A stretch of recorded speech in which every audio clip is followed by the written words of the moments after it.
In hidden corners of the world, governments are testing unidentified flying objects. But are they of extraterrestrial origin? This is, indeed, an unidentified flying object.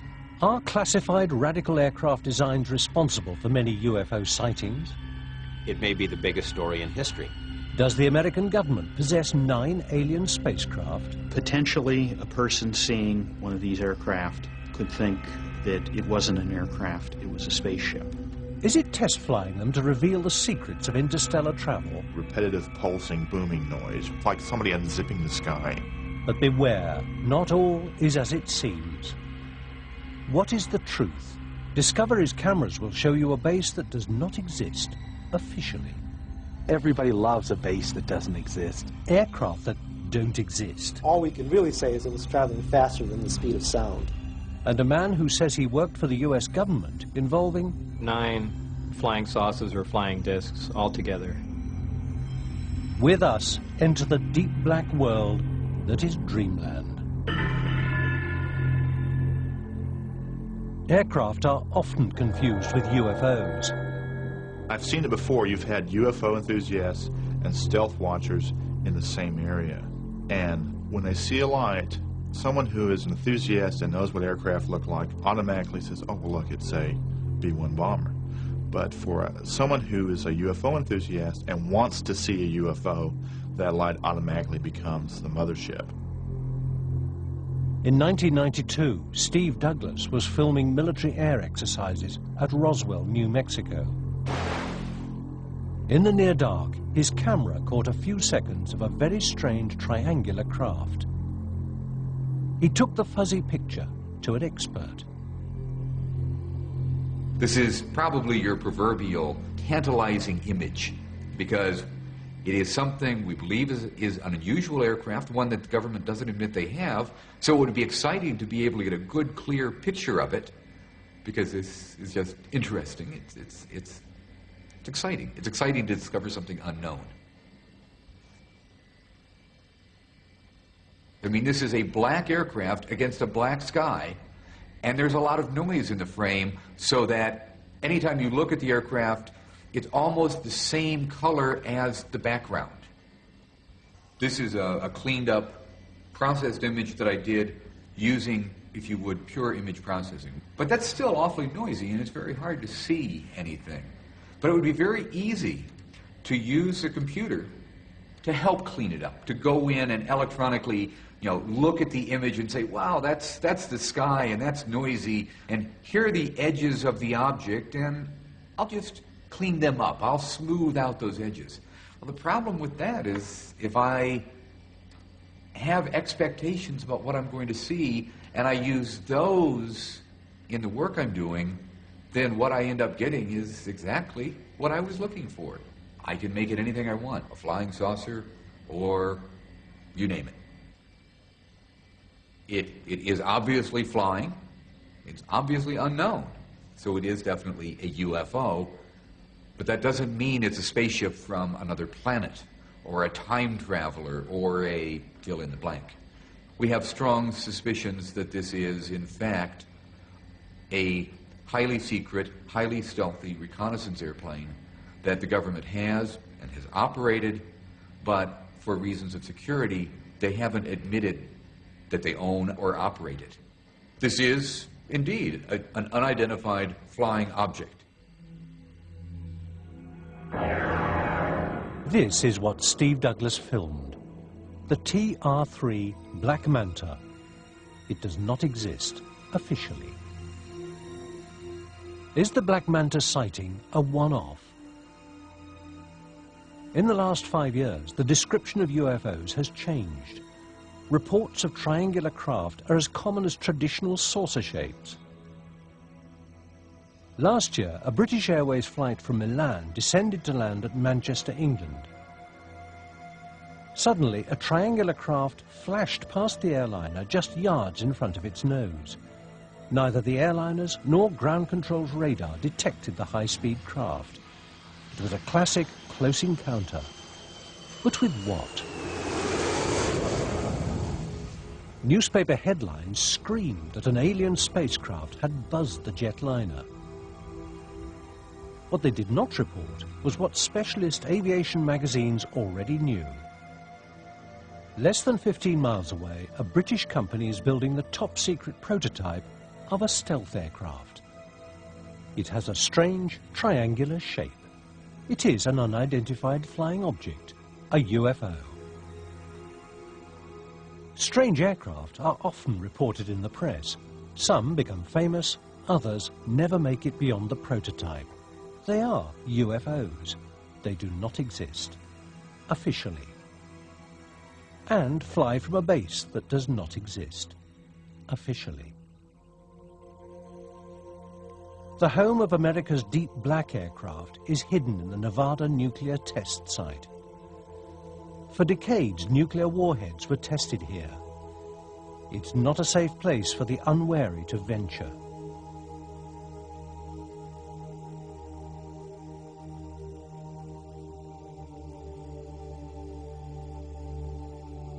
Las Vegas is nearby, but the tourists play unaware of the black world hidden over the horizon. Area 51 of the test site is Groom Lake. Aircraft call sign, Dreamland. Groom Lake appears in no list of military installations, and yet it has the longest runway in the world and the biggest aircraft hangar. What it holds is above top secret. Dreamland does not exist officially, and yet it has attracted so much public attention that maps of the base are now available. To enter here means risking imprisonment without trial. The use of lethal force is authorized. It was from Groom Lake that the great spy planes of the Cold War were operated in complete secrecy. The U-2, the CIA's spy plane, was first flown here. Later, the family of aircraft that include the SR-71 Blackbird lived in top secrecy for more than 10 years. The Blackbird flew faster and higher than any aircraft. Like the U-2, it was invulnerable until missile technology made it obsolete.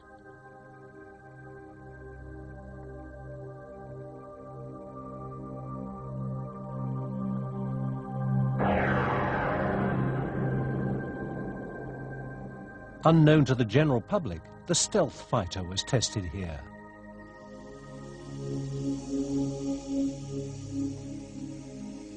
Top-secret aircraft have been confused with UFOs for half a century.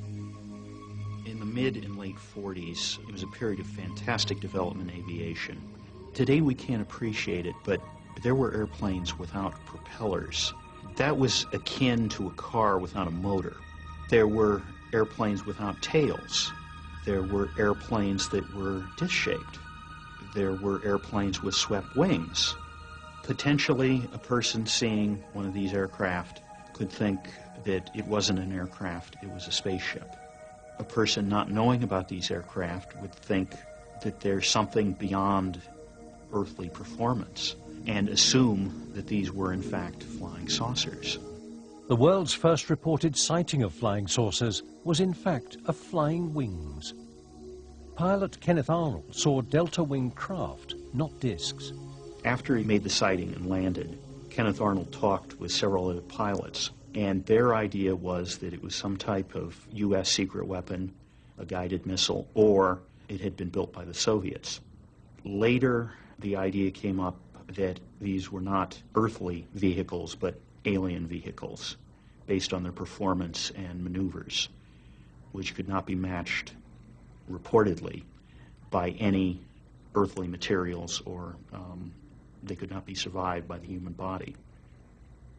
The US government did make an attempt to build a flying saucer. The Avro car was probably the best lawnmower ever built.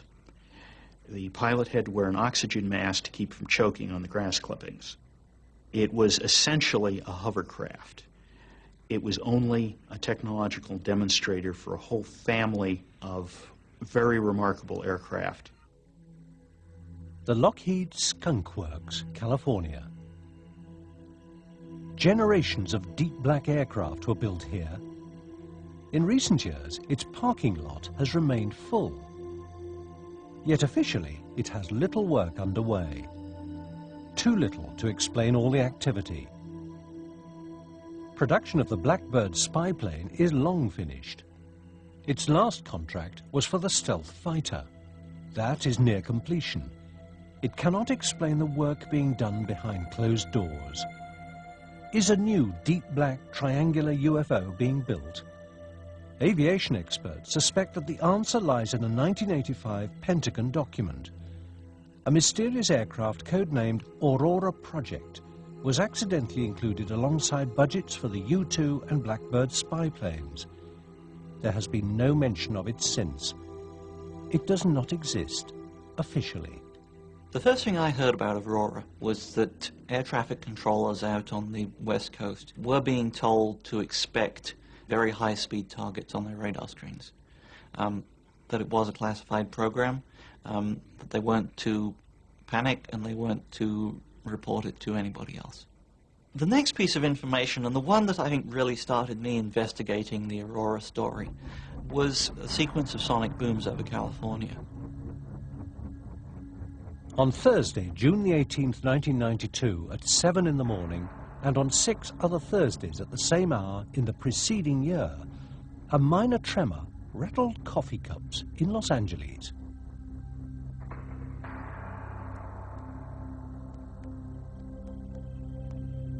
Spurred on by telephone calls from worried residents, Jim Morey of the US Geological Survey set out to discover what was causing this unusually punctual earthquake. At his disposal is a network of seismic recording stations.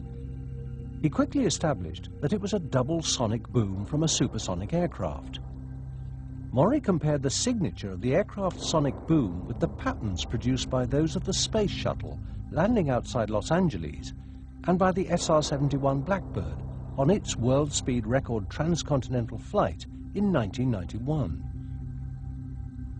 It was completely different. The size and spread of the boom is unique. We actually have quite a few sonic booms in Southern California. One of the reasons is that the space shuttle lands at Edwards Air Force Base, which is in the desert here.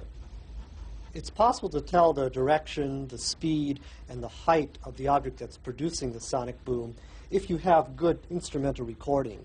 So for these mystery booms that we saw, it's clear that they are flying offshore. Because we don't have any stations there, we don't have very much data, so we really couldn't get an accurate estimate of how fast that particular object was traveling. All we can really say is it was traveling faster than the speed of sound. One of the possibilities is that it could be a meteorite, and there are instances of meteorites producing similar booms. Obviously, though, a meteorite happening every Thursday morning seems a little unlikely. The breakthrough came when Bill Sweetman received an eyewitness drawing of what could only be the Aurora. I'd written a couple of Aurora stories suggesting that the evidence was accumulating that something was out there. And I received in the mail a sketch and a note from a man named Chris Gibson. This eyewitness is one of the best in the business. Chris Gibson was a member of Britain's Royal Observer Corps. He was part of their elite international recognition team, one of the top military aircraft observers in the world.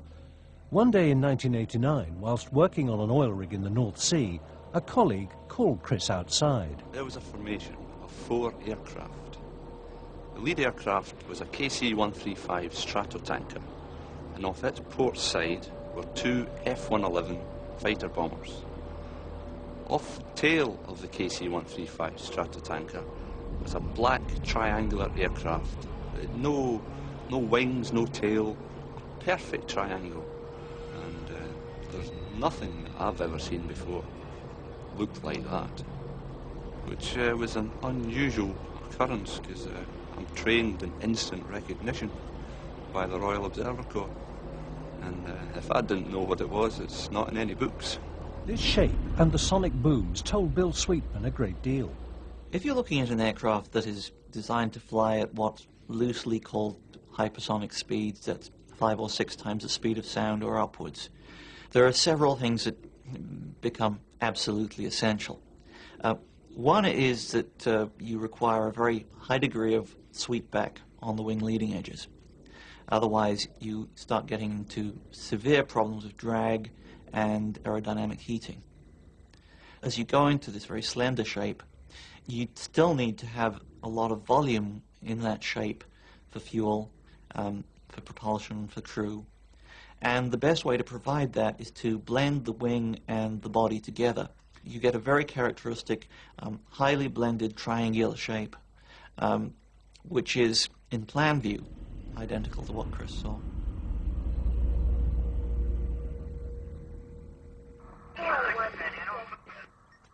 Photographic evidence came from Amarillo, Texas, home to a sophisticated military signals monitoring post.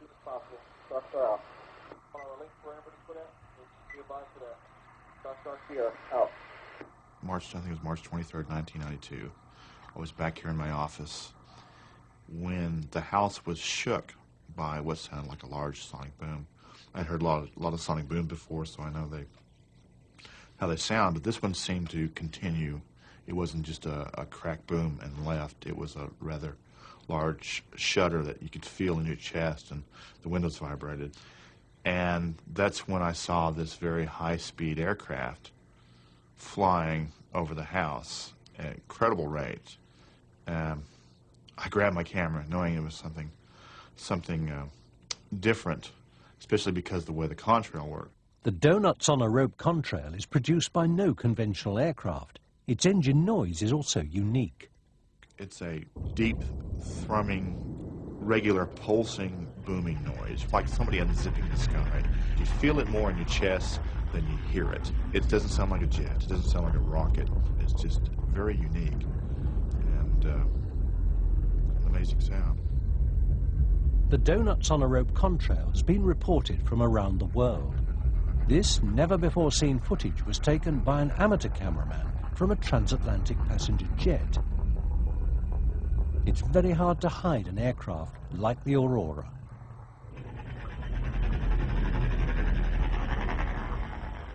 The contrail and engine noise are the signature of a pulsed detonation engine, the kind of engine necessary to fly at hypersonic speeds. With a cruising speed of 5,300 miles per hour, Mach 8, operating in near orbit at an altitude of 50 to 80 miles, the Aurora could reach anywhere in the world in 3 hours. Aurora is a continuing investigation which is not yet closed. Personally, I think that there's overwhelming evidence that there is a high-speed program out there. Like the deep black projects that came before it, the Aurora's existence is still denied.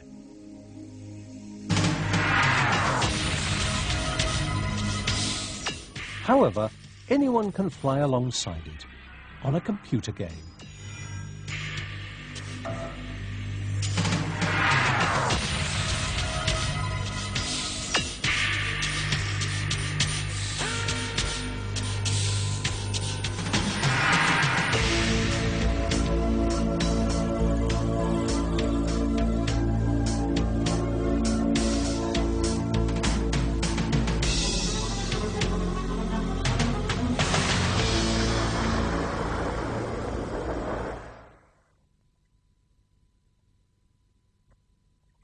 The Aurora's main test base would be Dreamland, at Groom Lake, Area 51 in the Nevada nuclear test site. But something hidden even deeper in the deep black world is rumored to be flown at Area 51. Captured alien spacecraft. Dreamland has become the focus of those who say that there is a government conspiracy to cover up alien contact. It could be the biggest story in history.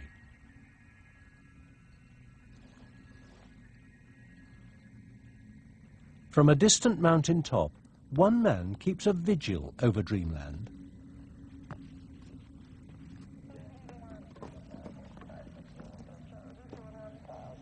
I'm up here on Tickaboo Peak, 25 miles east of the base. It's an 8,000-foot peak. It's the last outpost of public oversight over this government facility. I come here just because I think it needs to be done. Someone has to watch what's going on out there. And there's a lot of adventure in it, too. Everybody loves a base that doesn't exist, and I'm no exception. It's like they put that base out here just so I can crack it. I want to know what's going on in there, but more importantly, I like the process of cracking a mystery. This is like a Sherlock Holmes mystery. What is going on out there? You have all sorts of clues, but how do you put them together? The base itself, it just sits there. It's like any other Air Force base. I see it like a Rorschach ink blot test. People come and see this ambiguous stimulus and they impress whatever they want on this stimulus. Some people see conspiracies. They say that the one world government is based out there. Some other people think all the missing children in the world have been taken here. Other people see only black programs. Others see spirits. They think that out there the aliens are communing in some way with our government, and you can send out your love and bring them into you. The stories are as varied as the people who come here.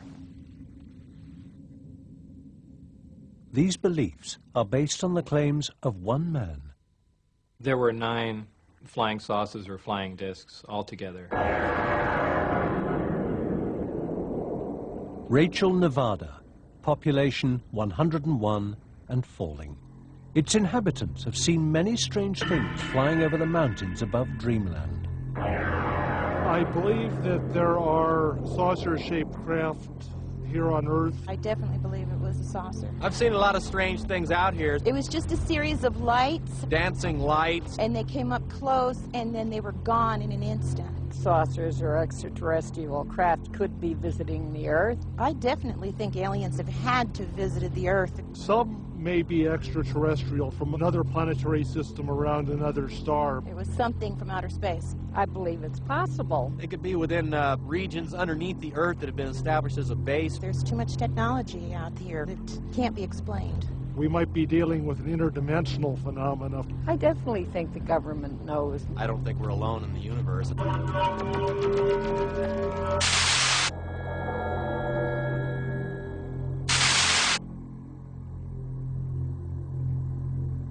Beyond Groom Lake is Papoose Lake, Area S4, alleged home of a flying saucer base. Bob Lazar, jet car builder, former employee of the Los Alamos National Laboratory, the birthplace of the atomic bomb, and supposedly hired as an engineer on a top-secret project. I was under the impression I was going to be working on an advanced propulsion system, which was right up my alley, and I was very excited about it. And I was led to believe it was going to be some sort of field propulsion system, which in fact it was, but I had no idea of the implications of what they were talking about. Lazar says he was flown from Las Vegas to Groom Lake, put on a bus and driven to Area S4, Papoose Lake. We drove up, the hangar door was open, and there was a flying saucer. I got out, was led purposely through it, and I was told to keep my eyes forward and walk straight, and it was kind of a mental torture because it was a fantastically interesting thing here, but I was under the impression that this was something that we had developed.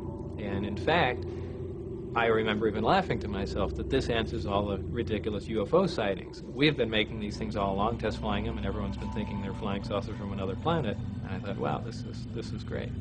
In fact, they even had a little American flag stuck on the side of it, which I thought was a nice touch.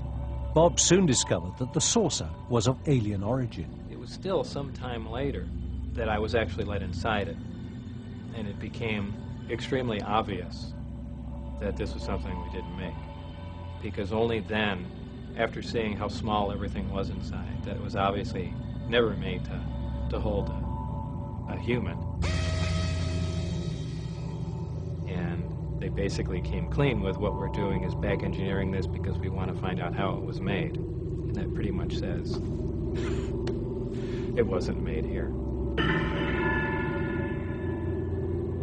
The disc itself was in 3 levels. The upper level, which I never got to go on. The middle one where you enter, and then there's a lower one where the gravity amplifiers hang down and you can have access to the bottom part of the craft. It's a very eerie feeling to be in there. There are no obvious control panels or switches. The only thing sticking up out of the ground were 3 chairs, the reactor itself, and the actual gravity amplifiers. And underneath them were the other components to the propulsion system, but that's about all that was in there.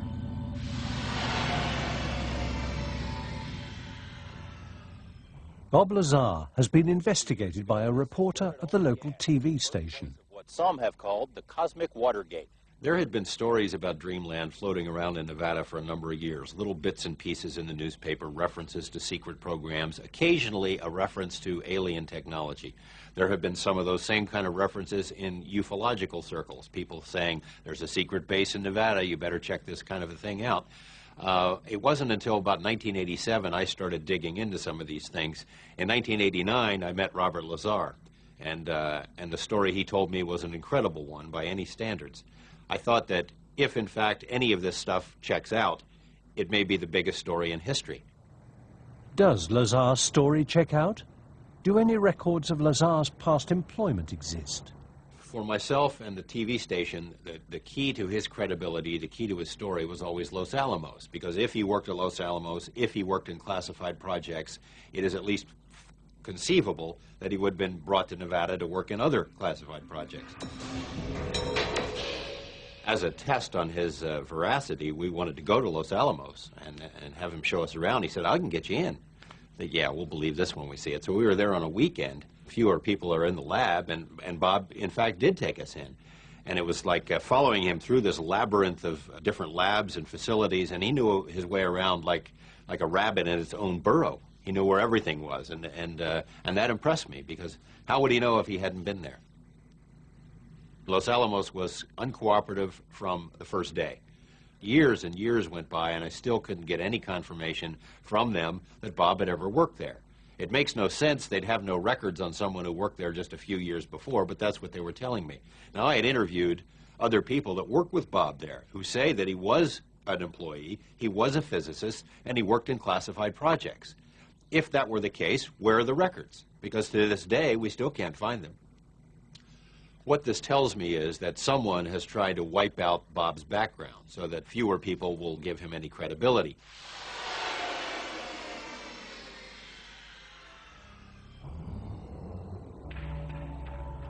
Lazar's first few days at the secret base were spent reading briefing documents, whilst under guard. These made clear that the government possessed detailed knowledge of the aliens. It was clear that the spacecraft was not a recent acquisition. It seemed like they had been working on it for at least a couple of years, but it could have been 20 for all I know. Once, when I went in the hangar, all the bay doors were open all the way down, and you can see that there were other crafts in there, and they were all completely different. Now, I was told that all the power sources and propulsion systems were identical in them. As far as how many of them were operational, I only know the one that I worked on was operational. The rest of them, for all I know, could have been cardboard mock-ups, so I really can't even comment on them. One of the crafts looked like it had been stood up on end and a projectile fired through it. So I would imagine some of these crafts were non-functional.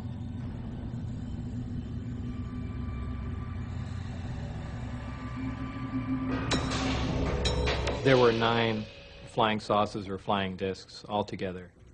George Knapp persuaded his TV station to put Bob Lazar through a polygraph test, a lie detector. Did you knowingly lie when you said you had actually seen anti-gravity propulsion in operation? No. 4 separate tests were performed by 2 different investigators. The results were inconclusive. Lazar passed 2 and failed 2. One of the investigators is still shaken by what he heard. I was looking for all the little sign, the body language, if you will. There was tremendously positive eye contact. There was no fidgeting around, and he never deviated. We covered it several different ways. I asked the same question several different ways, and his answers were always the same. Hooking up, going through the test, then started the emotional roller coaster that I experienced that night. And it's something that I can honestly say has changed my whole outlook on things. We started the first test, and it went exactly the way I thought it might. He was not doing well. He was reacting to the relevant questions more than he was to the control type of questions, which is indicative of a person who is deceptive, because it's showing an emotion that he does not feel comfortable with his answers. These questions bother him. It was basically, have you ever observed a saucer-shaped craft fly out at Area 51? And that was asked, I think, 2 or 3 different times. The second chart we ran was on another question dealing with the gravity amplifier or an antimatter reactor as part of the powertrain. About halfway through that test, I'm looking down, and all of a sudden the realization sets in that I'm looking at a probable, truthful result. And I mean, I'm getting chills right now talking about it, because that's what I got. Bob Lazar appeared to be truthful when he described how the craft's reactor functioned. We weren't precisely sure how everything worked, but we had a rough idea. Starting from the reactor, it reacted an extremely heavy element, but stable, that isn't found on Earth, and we placed it on the periodic chart as element 115. This provided the basic gravity wave and electrical power to run the craft. The gravity amplifiers that were located in the craft amplified that wave, and it was phase shifted, in other words, put out of sync, and that was expelled from the bottom of the craft. And the Earth and all matter puts out its own gravity wave, and this put out a wave that was an opposite to it and caused lift. In other words, it wasn't squirting out fire, exhaust, compressed air, or anything that we would imagine would propel something. It was a field propulsion system. It was something you really couldn't sense, but would lift the craft. Field propulsion can be demonstrated with 2 magnets. Set one way, the magnet's poles will attract. Set the other way, the magnets will repel each other. Lazar says that the craft used gravity waves to repel and attract through space. Using earthly materials and state-of-the-art technology, we could not possibly duplicate one of these systems. Not even close. What we're seeing was a total annihilation reactor, a reactor that reacted matter and antimatter, which is something we really haven't even touched on. We know this is possible. We know we have fission reactors. We're currently trying to develop fusion reactors that produce energy like the sun does, but we haven't even thought about working on antimatter reactors, which is 100% efficient. And here was a working model of it, not just a working model of it, but it was small. It was something that a person could lift. And we're looking at something that you can hold in your hand and puts out more power than our full-size nuclear power plants. So this wasn't just a little bit advanced from our technology. This was something big. Did Bob Lazar work out at Area 51? There is no hard evidence. Is Bob Lazar a qualified scientist? Is what he says in interviews accurate? Lie detector tests were inconclusive.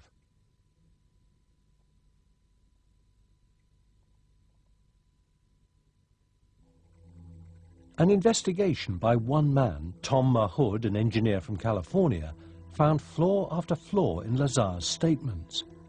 But at first, he found Lazar convincing.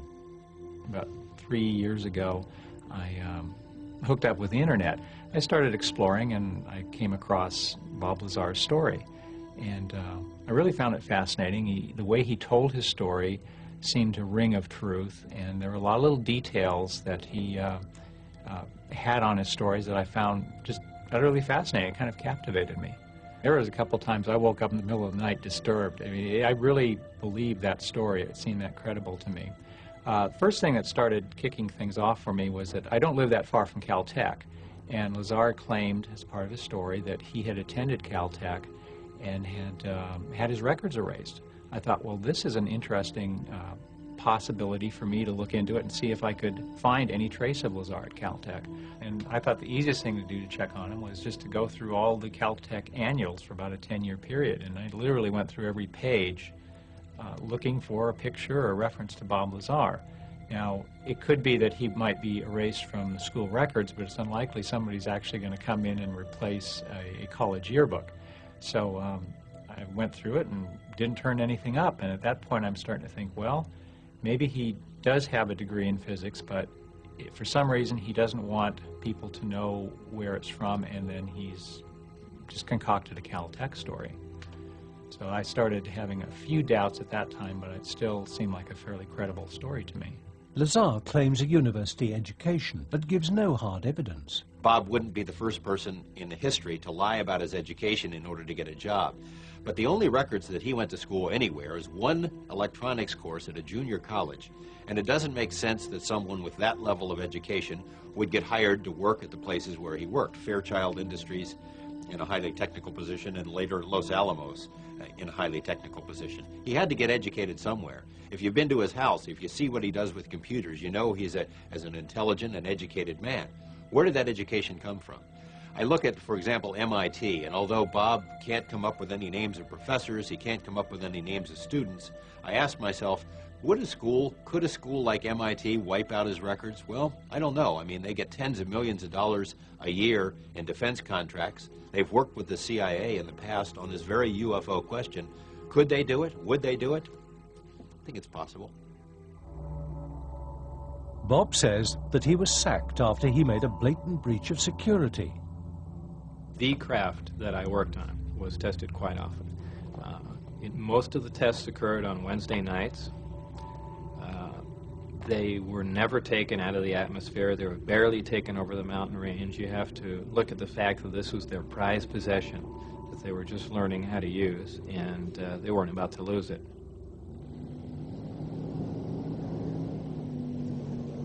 I had the timetables for the specific testing dates and times.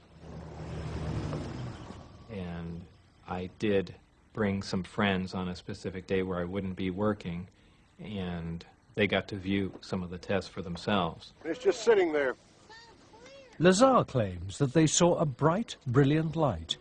It was the alien spacecraft moving through the sky in directions and angles beyond the performance of conventional aircraft. Coming toward us! Coming over.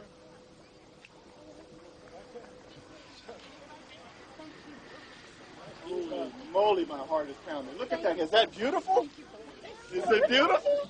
Now, we weren't in the base. We were still 10 miles away from it. But even out at that far, there was still a reasonable amount of security.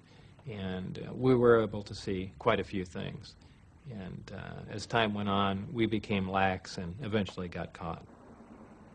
The day after I was caught, I was supposed to show up for work. However, they had me debriefed at an Air Force base north of Las Vegas.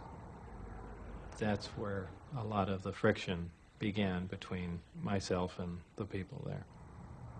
They pointed weapons at me, yelling in my face at a close distance. They were as angry as you could be without hurting someone.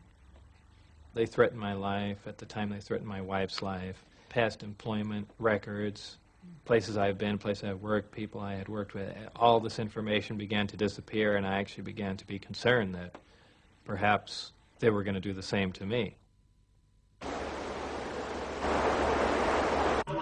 I thought it became necessary to see one of the people on a local news station, because I thought if it went on the news, they couldn't make me completely disappear. It would look very suspicious if all of a sudden this person, released these claims and then he disappeared himself. So it was kind of an insurance policy for me. Well, there's several, actually 9 flying saucers, flying discs that are out there of extraterrestrial origin. After Lazar broke the story on the spacecraft, he was arrested and charged with pandering, helping to run a brothel in Las Vegas. When Bob came and told me that he was involved on the outskirts of this illegal brothel operation, I saw my professional life flash before my eyes. I was very upset. I had written and developed a computer system so a local brothel could run efficiently in town, and that is, in effect, against the law. No one had been prosecuted for that since the 1800s in Nevada. In fact, this was the first case since then. And strange for a little case like that there'd be FBI personnel and things like that at the hearing. So was there a push on to create a lot more furor than necessary. Sure, I'm positive there was. They looked at that as something to discredit me. What Lazar omits to say was that he was tapping into the state vehicle registration database, looking for undercover cops. He should not be so surprised that the police wanted to prosecute with utmost vigor. We all know smart people who've done stupid things. If Einstein were arrested for drunk driving, I don't think it would reflect negatively on the theory of relativity. But Bob is, by nature, a rebel and a loner. He's got a pirate skull and crossbones flag on his house. He likes machine guns. He races jet cars. He builds outlaw fireworks shows. He does things out of the mainstream, and that's the sort of thing that would appeal to him. That doesn't mean he's not a scientist. It doesn't mean he didn't work at some of the places where he said he worked. I suspect that, you know, some people are never going to believe him one way or another. The difficulty you're in is, how do you prove a negative? If he didn't work there, you can't prove it for sure, ever. If he did work there, the way to prove it is the kind of records that are either non-existent anymore, or at least not accessible to people like myself.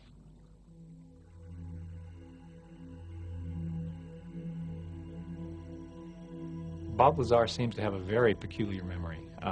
I'm not sure that it's suspicious, but it is peculiar in that he seems to remember very tiny details of his time spent at S4, yet he seems to have trouble remembering classes that he took, professors' names, dates.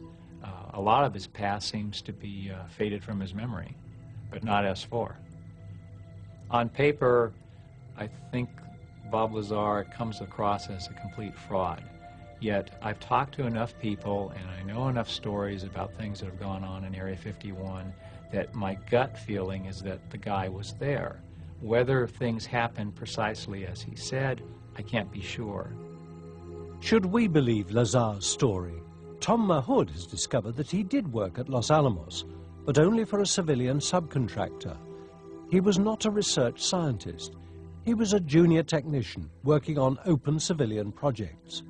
Bob Lazar has been caught out, lying about his past. Until we have some hard evidence, perhaps we should recall what Einstein said. Whoever is careless with the truth in small matters cannot be trusted in important affairs. I believe the operation moved a short time after I went forward with it, possibly in 90 or 91. Where they are now, your guess is as good as mine.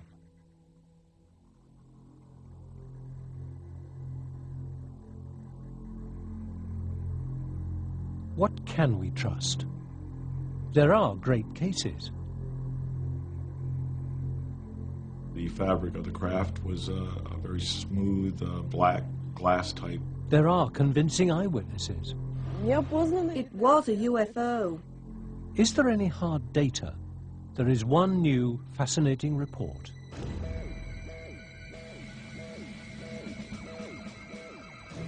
On May the 5th, 1984, an alert was triggered at the North American Air Defense Command. Moving hot and fast through Earth orbit, it was not an incoming missile. It was codenamed Fast Walker.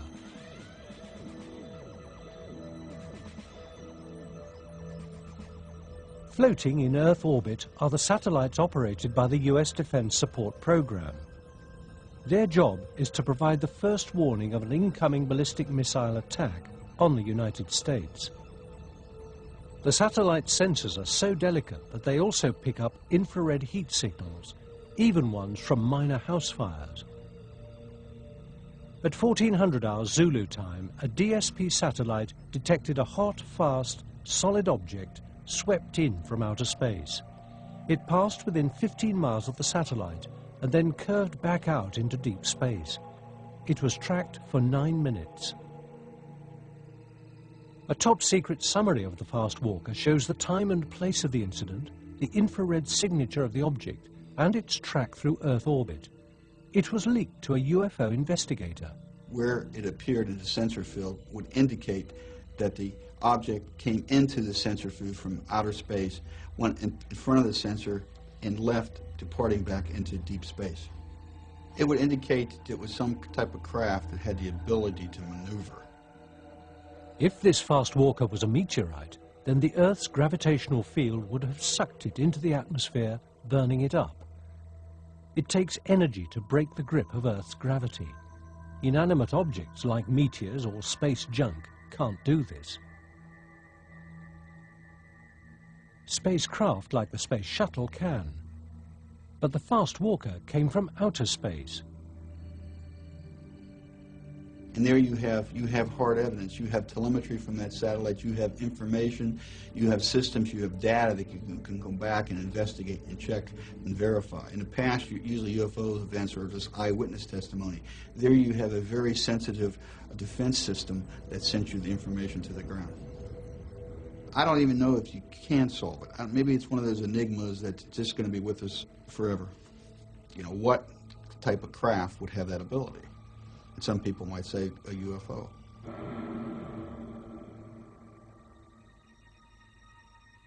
Is anyone out there? An astronomer has estimated the number of civilizations likely to have existed in the universe. You take the rate of star formation in a galaxy and the fraction of stars with planets. Estimate the proportion of planets which could support life. Calculate the fraction of living things which become civilizations. Work out how long before those civilizations become detectable. Guess how long a civilization lasts.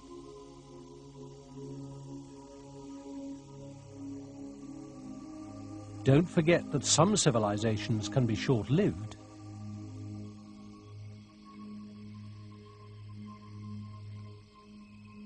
Multiply all those figures by the number of galaxies in the universe, and you get 100 million.